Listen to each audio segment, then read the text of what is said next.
Hello, how you all doing? I hope you're managing to stay sane in these crazy times. I thought we'd throw in a bit of entertainment for you. Something a bit different to the latest COVID-19 update. We're going to have a Tangerine Dream update, okay? Now, take your mind back to the 70s when this little beauty came out on vinyl. The only way you could get it was on vinyl. There was no cassettes, no CDs, nothing.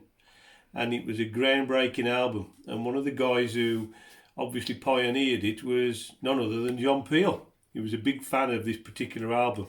And I must admit, being into synths all my life, synths and electronics and synthy spacey sounds and all that kind of thing, I was immediately drawn to Tangerine Dream. And I actually went to see the band every time they hit Birmingham during the 70s and 80s. I think it was about 12 times in all. And just one of my favourite bands of all time. And like I say, that was the only way you could get this particular album, which many see as one of their groundbreaking albums. It was certainly the album that broke the band in the UK. I'd like to think so. But not that long ago, about 6 months ago, they released this amazing box set. It's called In Search of Hades, the Virgin Years, and it's from 1973 to 79. And that to me is the best era of the band, because that's when they brought out all their best albums. I did follow the band up until probably the late 80s, and then I started to go off the band, but love this period of the band. So when it came out, when this box set came out, I got really excited, and I was very lucky in the fact that my lady bought me this for Christmas. Didn't you, dear? I did. You did. Thank you very much. It's absolutely beautiful. Now, bear in mind, it is now the 14th of April 2020, and I had this on the 25th of December.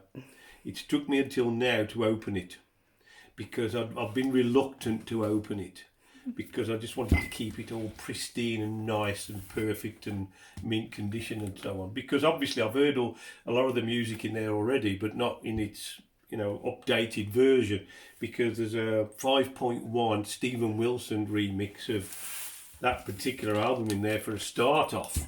Okay, loads of other stuff. Now, if you look on the back, it's got a complete list of all the stuff that's in there. Absolutely amazing.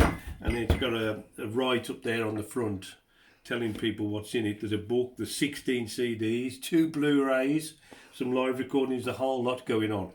Now, I put a post out the other day, and I know quite a few of you comment on it, saying that I should open it. So I'm going to do that very thing now. So you'll all be witness to this for the very first time, okay? For the very first time. Now, one thing I've noticed is that I can actually open it.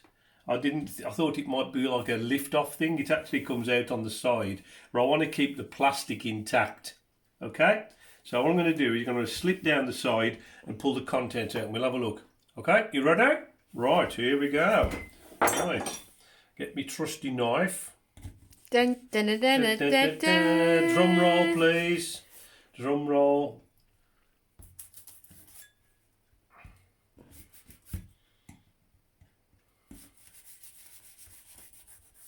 Right, I'll move that bit there, look.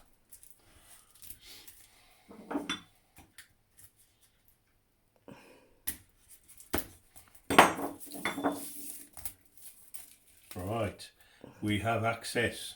So here we go. Oh my god. Wow, look at this.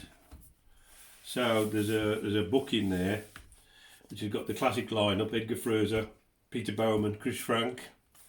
Okay, that's the back, by the way. There's the front.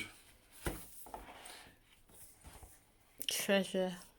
Look at that. Oh, look at that. I must admit, there's actually an exhibition on at the, what's it called, that place where it's on it? Can't remember. The Barbican Centre in yeah. London. Tangerine Dream exhibition. It's on till May. Well, obviously because of circumstances we won't be going to that, but at least I've got this to go through. I mean, look at all this. I can remember going to see the band for the very first time when they hit Birmingham Town Hall, and the programme was 10p. And that was at the time when every gig they did was improvised, so you never really knew what you were going to get. But it was an absolutely awesome time. So there you go, you got this amazing book in there. And then this bit here, look at all this. Oh my god. Look at that. I've even reproduced the Virgin artwork. Look at that. That was the original, well, it was the follow-up actually. The first one was a lot more basic. That was a Roger Dean design. Look at all that. Amazing. And then you've got this bit here, which is even more spectacular. Look at that. Oh my god. Wow, look at that. Oh, look at this here. It's your Blu-rays. Oh, Oedipus Tyrannus. They'd never released that. That was a soundtrack to a Shakespeare thing they did. Never been released before. Look at this. Phaedra, the original vinyl version versus Blu-ray version. That is going to be absolutely mind-blowing. Ricochet as well. Look at all this lot. Ricochet Part 1 and 2.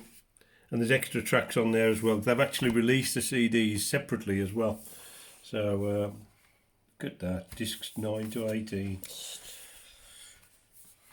What an absolutely beautiful set that is, eh? Book, all them discs, all encased in this incredible box. And that's how it's going to stay, alright? I'm going to keep that plastic on there. So, well, there you go. It took me 3.5 months to open this.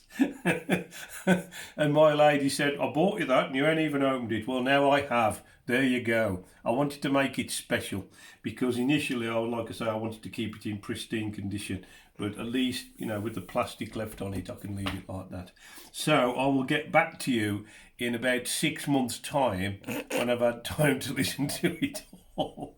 But I must admit, I'm really looking forward to hearing the 5.1 version of that particular album. Okay? So all I can say is stay safe. Thanks for watching, and I'll keep you posted. Catch up with you soon. Bye for now.